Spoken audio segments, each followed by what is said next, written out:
Welcome. Today we're going to make a Sicilian dessert that is made many times throughout the year, and it called so many different things in so many regions of Sicily, which we have 9 regions, and every region has their own adaptation of 1,000 maybe year old recipe, which is called Sfingi. Today we're going to make just a simple recipe with just simple ingredients. We're going to use plain flour, salt, sugar, warm water and yeast. I think I put about 100 grams of dry yeast. You can use fresh yeast. But when you use fresh yeast, you got to use it, you consume it. So it's easier to have dry yeast. That way, with the dry yeast, you can have it in a sealed container, and whenever you need yeast, it's available. And remember that dry yeast is about double the version of normal yeast. And a handful of sultanas, which is about half a cup of sultanas, and 3 cups of plain flour.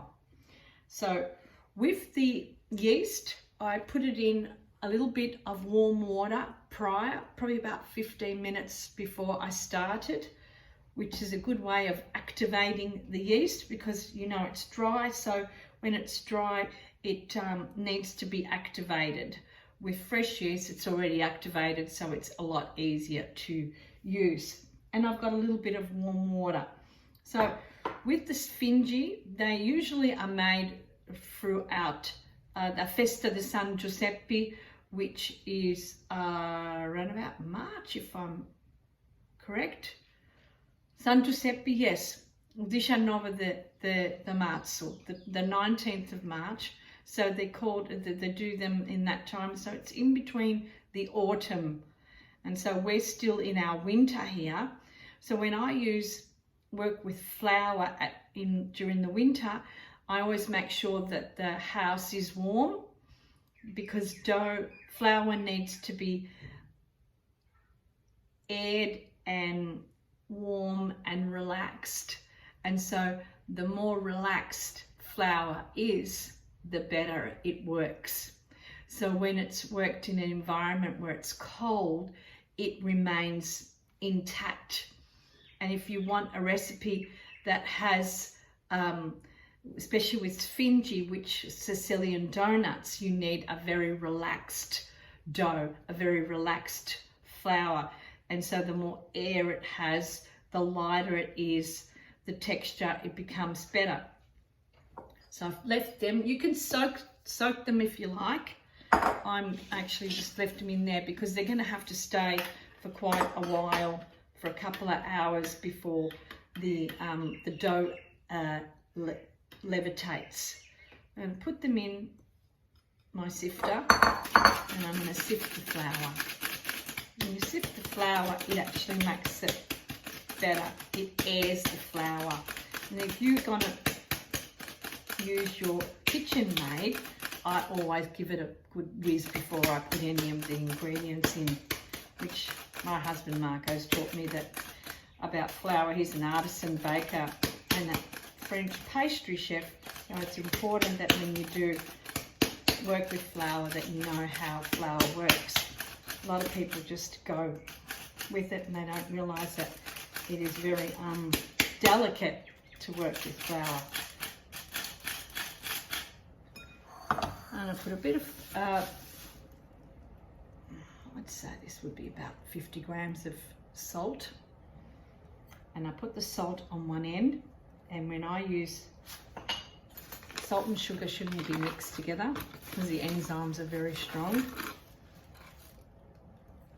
I put 2 tablespoons of sugar. I might put 3. I like it a bit sweet.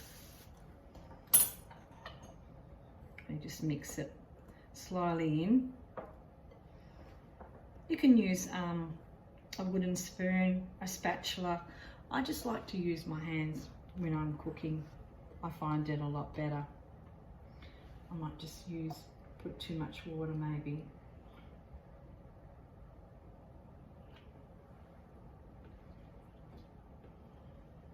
I'll put that in there slowly.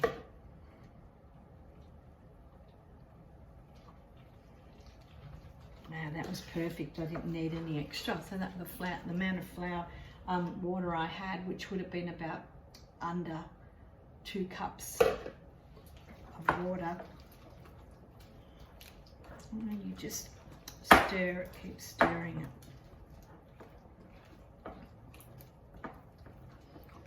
it. And the dough's got to be like this. Really wet. The wetter it is, the better.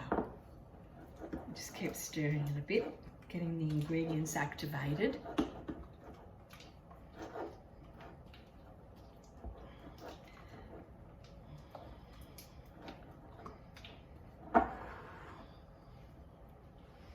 Have a look how wet.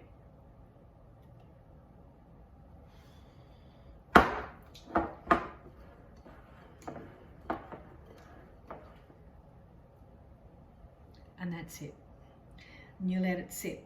Let it sit for a couple of hours. You don't touch it. So we're gonna wait for a couple of hours until it rises. And when it rises, I'll show you what I do, and then that's it. And then you can put it in glad wrap over it. I'm going to put glad wrap over it now and keep it in a nice warm area in my kitchen because I'm cooking lunch today, so I thought it'd be a good time to do that.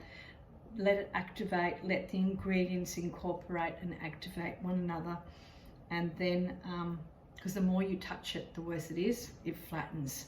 You want a nice airy dough, so when you make the donuts, they're really, really soft and they fry really well. So after we've done this and then the activation process, I give it a turn around only once, leave it, and then put glad wrap again, which we'll do, and then I put it in the fridge. And this dough can last up to 5 to 6 days in your fridge, and you can make sfingi anytime you like. So I'll see you in a couple of hours when the dough's risen. Well, I'm back, and as you can see, it's not my kitchen.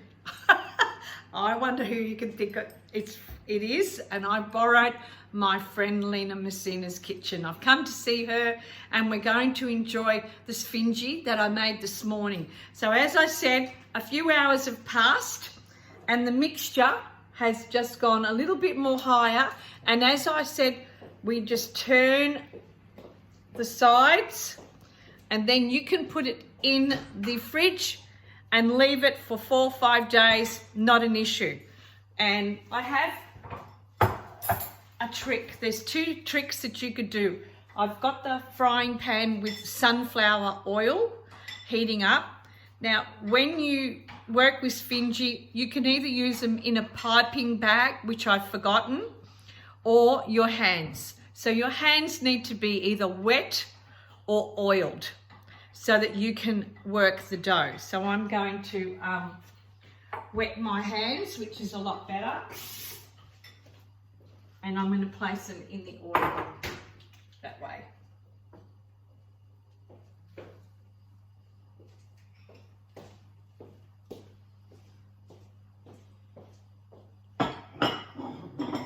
It's a bit finicky, but it's worth it. And all the sultanas have gone on the bottom.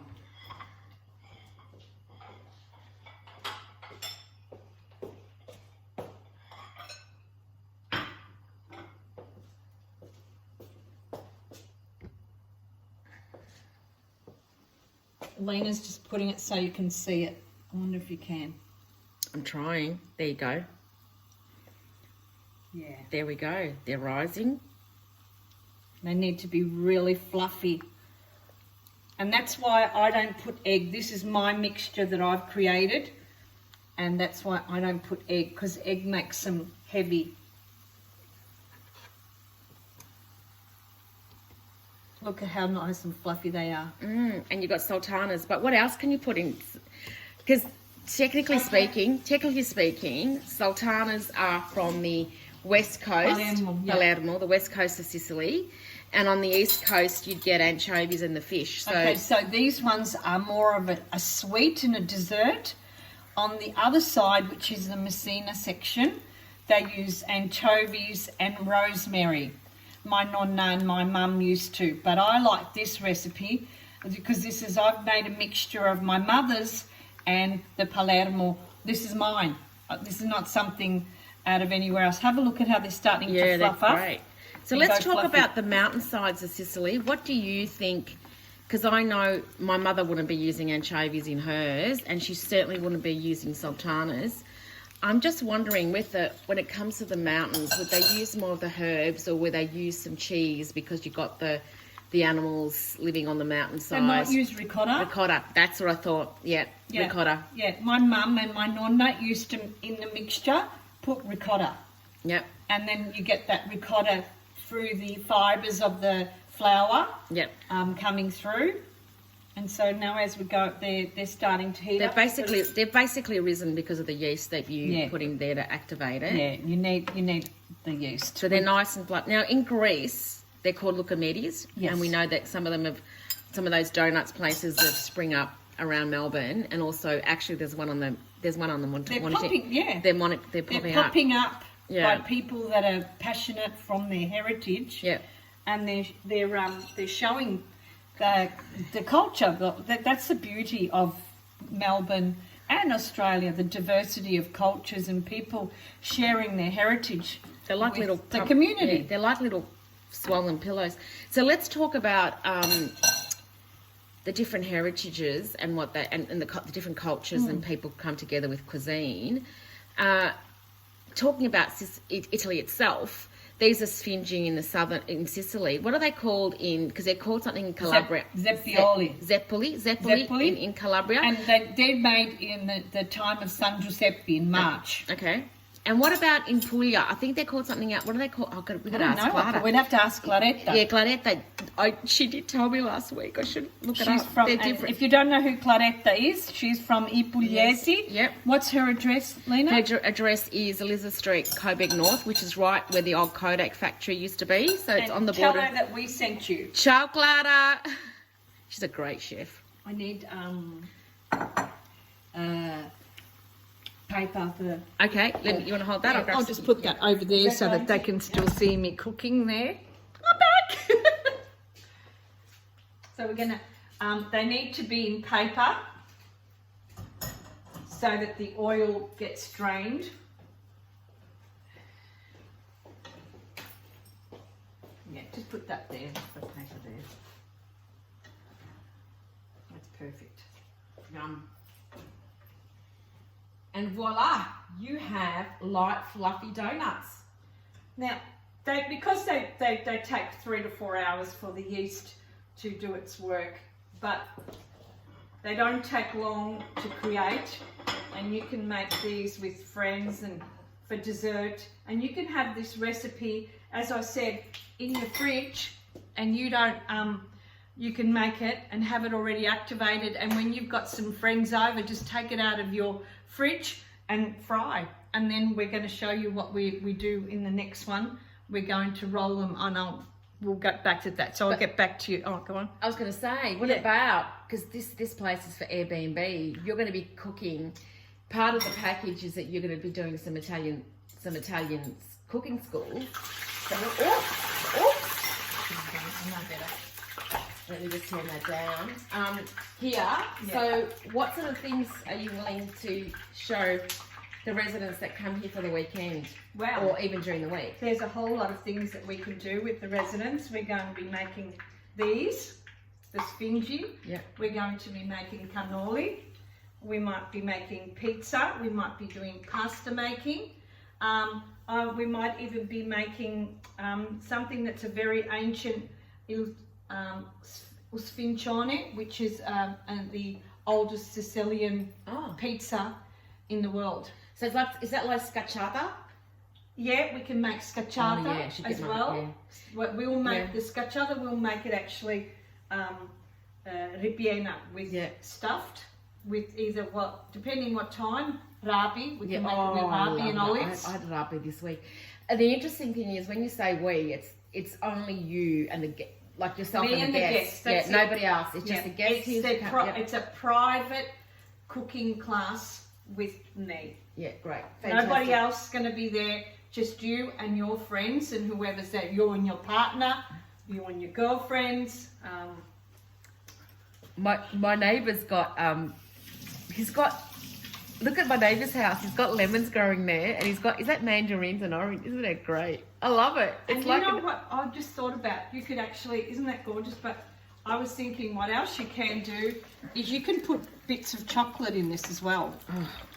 And then it'll really thick bits, but not, I wouldn't be putting little bits because then it'll just melt. You want the chocolate to melt in a thickness that you can see when you're about to take a bite in the Sfingi.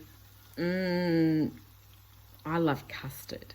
Oozing custard. There's another thing that we can do, and I'll do it with the guests. Vanilla bean custard. Yum. I'll do it with the guests. What I'll do is we will pipe ricotta. Yeah. Oranges. Chocolate. And then we will pipe the ricotta in the Sfingi. Yum. And that's a ripiena. Yep. Fantastic. I think we'll just stop it for a moment and then come back. Yeah, we'll come back. We'll show you what we're going to do. So now we've finished frying them and we put them in a plate with some paper towels so it helps to dry out the excess fat. And then you roll them in sugar and cinnamon. Let them dry first for a couple of minutes before you coat them in the sugar and cinnamon. Have a look at these beautiful, delicious, golden Sicilian donuts. So they can be savoury and they can be sweet, like we spoke before with Lena. Her mum and my nonna, they're from the Messina region. They usually do them savoury. But I'm doing them from the Palermo region, which are a sweet version. So these are the Sicilian beautiful golden donuts. Have a look at them, how beautiful they are. So I've actually put a little bit of chocolate in the microwave and you can drizzle it on top, or you can get Nutella and put it in the microwave and get it to the point where it's really nice and loose, and you can just drizzle them. You want to drizzle some on this? You know what? You know who we need here? Nympha. She would make, her food is amazing. She is amazing, lady. So we get, I just noticed that she would be amazing. Look at that. Liborio, we're getting, call your mum. Have a look at that. So these are a wonderful, delicious, decadent recipe that are over 1,000 years old. So the word Sfingi broken down, I've forgotten how the word in Arabic it started with SFA, Svan, something like that, which means little dough things fried, because they actually are part of the Arab influence of Sicily. And Lena's put some in this beautiful plate as well. There. My Vespa plate. Beautiful plate. So Brava. Come and join us and have some delicious Sfingi, or do a Sicilian class with me, or do Alina's Airbnb. So we'll see you maybe on Sicilian Queens, or maybe in a few times. What do you think, Lena? Who do you know? We might be on some Told Shore. Well, we're definitely going to Griffith. Yes. And we're doing a Thelma and Louise, which is going to be a Lena and Carmela, Aka, Lena and Carmela. So stay tuned and you might see us on our Sicilian Queens Facebook. Till next time, arrivederci. Look after yourself, stay safe through this COVID time, enjoy life because life is meant to be lived. Eat good food. Love like it's you're full of passion. Yeah. And smile. Yeah, like my mum said, ridi spesso, ama molto. And Si deve amare sempre. yeah, ridi, amare, I forgot the other one. See you next time. Ciao. Guess what? Ma che scordaste? Oh, vi non gatto. This one is Angela's from Il Baronello. Vinogotto, it's a fig one. So you've got to drizzle it. So mate, put your finger in that nozzle and drizzle the vinogotto on top. That's a fig one. I've got a pomegranate somewhere, but that's great. This one's a beautiful one.